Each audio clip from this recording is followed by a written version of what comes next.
All right, stuff. let's talk about Mark Penn. You know, and the inside. Well, I hired Mark Penn. He worked for me. I was the one. In fact, I'm the man that introduced James Carville and Mark Penn to Bill Clinton. All right. I don't know if I should give you credit or should condemn you for. All right, but now they've taken him off the campaign. This was really an excuse. This wasn't about the issue of Colombia. And between that and the diversion today to the opening ceremonies of the Olympics, is this going to work? Well, the hypocrisy here, first of all, just is enough to make you gag. It's Burson Marsteller, Penn's firm, is one of only 3 that represent the country of Colombia in this deal. One of them is Glover Park, which is headed by Joe Lockhart, Clinton's press secretary, and Howard Wolfson, who's now on a leave of absence. Right. The second one is Johnson Madigan, which is allied with Harold Ickes' firm. These are all Clinton. The pro-trade effort here is a Clinton operation. So that she should fire all these people. And in fact, when I was in the country of Colombia last year, I spoke to somebody who was very high up in the Colombian government, who told me that Bill Clinton met Uribe, the president of Colombia, at a birthday party for Garcia Gabriel Marcelo. Okay.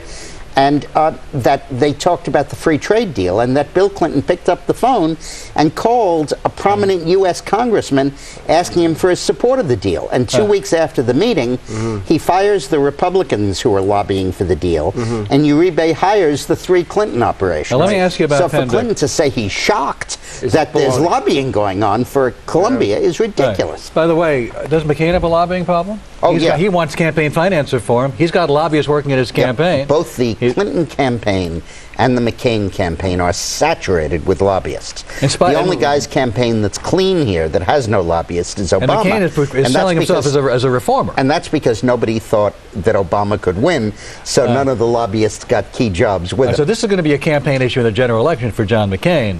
This kind of issue against McCain. But let me ask you about Mark Penn. And I want to get to Obama in a moment and Bill Ayers. But you worked with him. You worked with him in the Clinton White House back in 1996.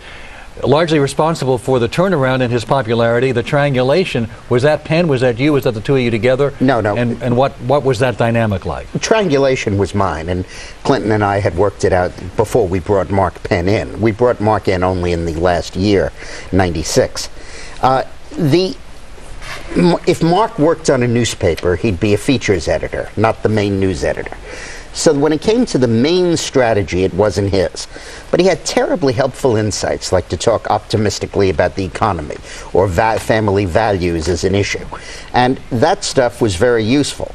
But I think that when he absolutely had to make his own strategy, do the main thing himself, he fell short, because anybody would know that you shouldn't run on experience in a Democratic primary. Number one, they don't value it, and number 2, your candidate doesn't have any. Well, it depends who you're running against. Well, you said behind the Oval Office she had great experience. You went into great detail about, in your first book, Hillary Clinton's experience doing lots of things in the White House and being very proactive in the early part of the Clinton presidency. Yeah, 93 and 94, she was single-handedly responsible for its disaster. No, well, you say that's a lot of experience. A disaster that apparently was a very successful presidency and helped get him reelected. It was successful after he got rid of her, and I came in. I see. Then it succeeded. Only when you came in it succeeded. Until 95, 96, and 97 were the only 3 successful years of Bill Clinton's administration. Didn't he reduce the deficit in half in the first 2 years of office with a Republican House and Senate? Yes. Wasn't he able to do that prior to your coming in? He reduced it largely because of the Bush tax cuts. Tax increases he inherited. But the point is that Hillary's role in that 2-year period was almost uniformly negative. All right, let me ask you about Barack Obama and Bill Ayers, who Sean brings up. Let me just say that about Penn, that, the strategy's over now. She's basically lost. At the moment, they face a great strategic choice. Do they play Appomattox or the bunker? Wait a minute.